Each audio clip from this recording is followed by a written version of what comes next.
La electricidad se ha vuelto algo imprescindible para la vida del hombre moderno. La transformación de electricidad en calor y luz es algo habitual en nuestra vida diaria. Ya sea en un horno eléctrico, en una tostadora,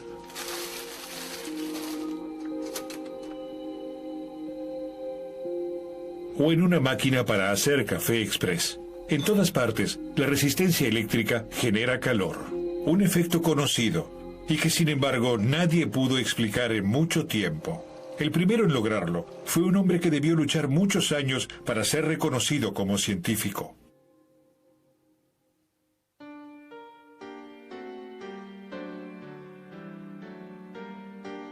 Georg Simon Ohm nace el 16 de marzo del año 1789 en Erlangen. Es hijo del cerrajero de la universidad. En su tiempo libre, su padre estudia con intensidad física y matemática, disciplinas que enseña también a sus hijos, Georg y Martin. Entre los años 1800 y 1805, Georg Simon Ohm cursa el liceo. Luego, a los 16 años, comienza sus estudios universitarios de matemática, física y filosofía en la Universidad de Erlangen. Es una época sin paz, ya que las tropas francesas al mando de Napoleón han montado sus cuarteles en Erlangen en su marcha hacia Prusia. Al año de comenzar sus estudios, Ohm debe interrumpirlos al atravesar una etapa de problemas económicos y se ve obligado a trabajar como docente en Suiza. Recién en el año 1811 regresa a Erlangen, donde finalmente culmina sus estudios. En la universidad publica su tesis doctoral, que más tarde, al postularse para un puesto de profesor en esta casa de estudios, evidenciará algunos errores. Primero obtiene un puesto como docente en un colegio de enseñanza secundaria en Bamberg. Pero Ohm tiene aspiraciones más elevadas. En el año 1817 ingresa también como docente al bachillerato de los jesuitas de Colonia, famoso por su extraordinaria colección de instrumentos de física. Entre ellos se encuentran también aparatos que funcionan con una energía que hace poco tiempo ha logrado ser dominada: la electricidad. Prestidigitadores y feriantes han logrado dominarla velozmente. También los científicos dedican sus esfuerzos a entender con precisión este fenómeno y describir sus efectos. Ya en el año 1800, el físico italiano Alessandro Volta había diseñado una batería con la que, por primera vez, posibilitaba que la corriente eléctrica fluyera en forma constante. Gracias a la invención del conde Volta, comienzan a realizarse experimentos en torno a este nuevo fenómeno. Georg Simon Ohm comienza en el año 1820 sus primeros experimentos en el laboratorio de física del Colegio de los Jesuitas en Colonia. En esa época, los investigadores de prestigio creían que la tensión de un generador eléctrico y la corriente que conducía a un cable eran dos fenómenos de la energía eléctrica independientes entre sí. Por el contrario, Ohm está convencido de que debe existir una ley que vincule ambos fenómenos.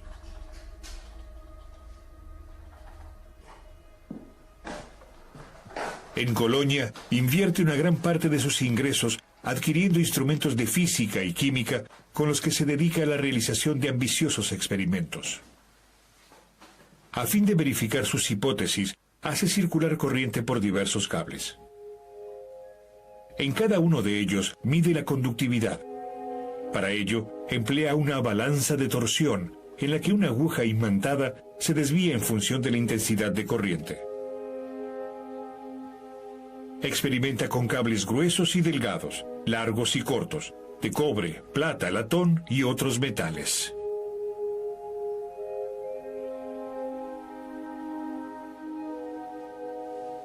Al comienzo le es imposible verificar la supuesta relación. La causa, Ohm ha empleado como generador de tensión una pila de Volta. Sucede que la potencia de la primitiva batería química cae súbitamente cuando se hace un puente con un cable demasiado grueso entre sus polos. Los experimentos dan resultado recién cuando Ohm desarrolla su propio generador de corriente llamado termoelemento. La nueva fuente de electricidad consta de un estribo metálico con forma de herradura, cuyos dos extremos sujetan sendas varillas de cobre.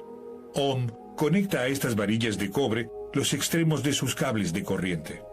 Sin embargo, la corriente fluye solo cuando se enfría una de las puntas de la herradura con agua helada, al tiempo que se sumerge la otra en agua hirviendo.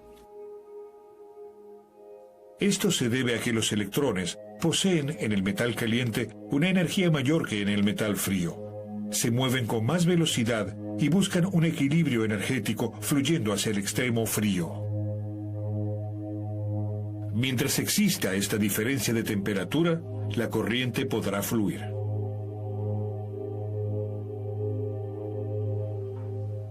Ohm diseñó todos sus aparatos y unificó las condiciones en que se realizaban sus experimentos. Y ahora se confirma también la presunción del investigador. Por los cables más gruesos circula más corriente que por los delgados. Los cables cortos conducen una cantidad de corriente mayor que los largos. A esto se suma otro descubrimiento. No todos los metales conducen la corriente de igual forma. Un cable de hierro, por ejemplo, transporta menos corriente que un cable de cobre de igual longitud y grosor.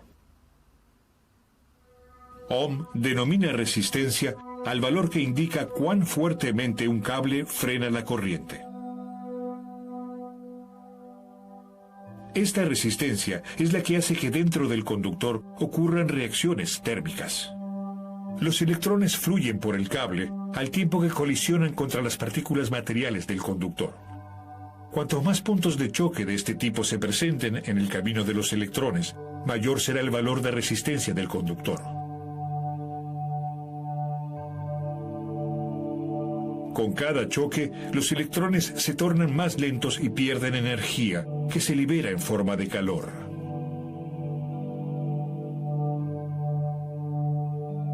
En cables extremadamente delgados de ciertos materiales, esto puede provocar incandescencia, un efecto que se aprovecha para iluminar, tal el caso de las lámparas incandescentes.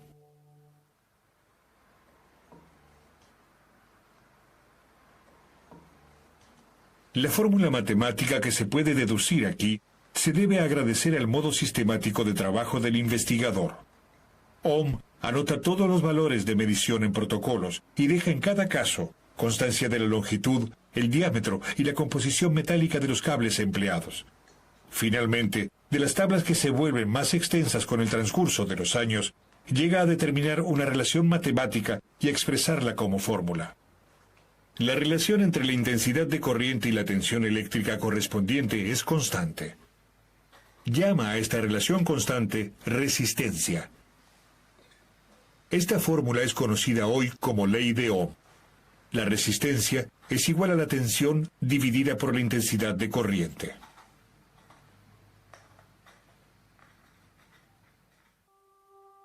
¿Cómo se pueden imaginar estas relaciones? Lo más sencillo es hacer una comparación con un tubo de agua. La intensidad de corriente describe la cantidad de electrones que circulan en la unidad de tiempo. Comparable entonces con la cantidad de agua en la unidad de tiempo. Cuanto más grueso el tubo, mayor es el flujo de agua, o sea, la intensidad de corriente.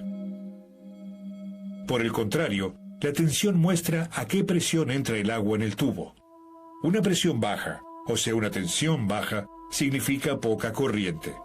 A mayor presión, o sea, a mayor tensión, fluye más corriente. Por otro lado, también es cierto que para una presión muy baja, puede fluir una gran cantidad de agua en la unidad de tiempo. Tal es el caso de los tubos de gran diámetro. Lo mismo ocurre para la corriente eléctrica. La resistencia determina, si se compara con los depósitos calcáreos en un tubo, cuánta corriente fluye por un cable. Si la resistencia en un cable es elevada, solo se transporta una pequeña cantidad de corriente. Si la resistencia es baja, aumenta la cantidad de corriente. Tras haber finalizado los experimentos eléctricos, Ohm se toma vacaciones en sus investigaciones y en el verano del año 1826 visita a su hermano en Berlín. El científico, quien ya cuenta con 38 años, publica entonces los resultados de sus investigaciones en el libro La pila galvánica, su descripción matemática, que aparece en el año 1827. Georg Simon Ohm sabe que ha hecho un descubrimiento revolucionario, pero aún no puede hablarse de un triunfo del científico. Las universidades alemanas siguen ignorándolo, a pesar de sus esfuerzos por conseguir un puesto académico. Muchos profesores universitarios se burlan de las deducciones matemáticas de Ohm.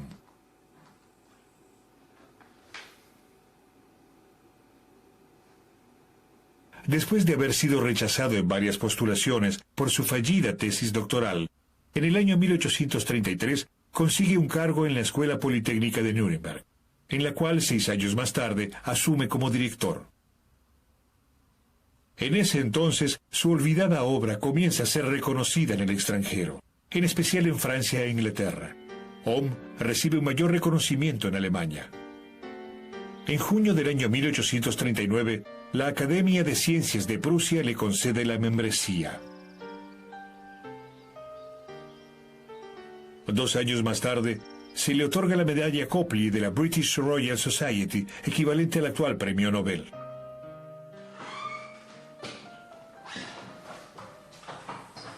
Finalmente, a los 52 años de edad, es reconocido como científico. No obstante, sus trabajos de investigación no se limitan a la teoría de la electricidad. Los años del éxito lo llevan a emprender nuevos trabajos, en especial en el campo de la acústica. En su obra sobre la definición del sonido, la teoría de la sirena y de los dispositivos generadores de sonidos similares del año 1843, establece por primera vez que un sonido puro es una oscilación sinusoidal simple. Los sonidos no son otra cosa que combinaciones de estas oscilaciones sinusoidales. En el sonido del clarinete participan combinaciones distintas de las del sonido de un piano. Ohm sienta así las bases del análisis de los sonidos de la acústica.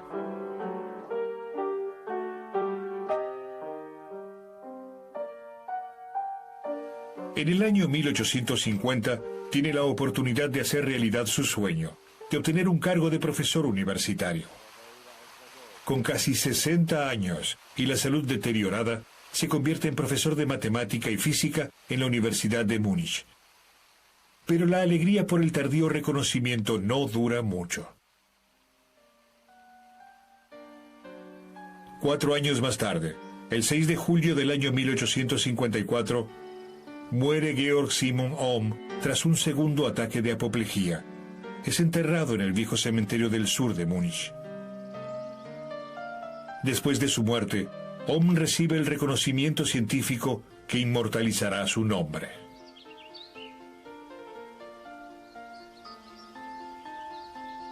En el año 1881, el primer Congreso Mundial de Electricidad en París determina las unidades eléctricas. Establece el nombre de ampere a la unidad de corriente, el de volt a la unidad de tensión y el de ohm a la unidad de resistencia, simbolizada con la letra omega mayúscula.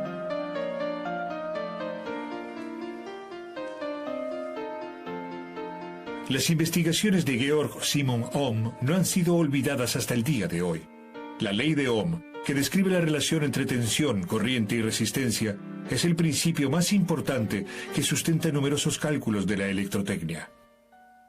Hoy día, la utilización de la electricidad nos permite disfrutar de un confort que no hubiera sido posible sin las investigaciones de Georg Simon Ohm.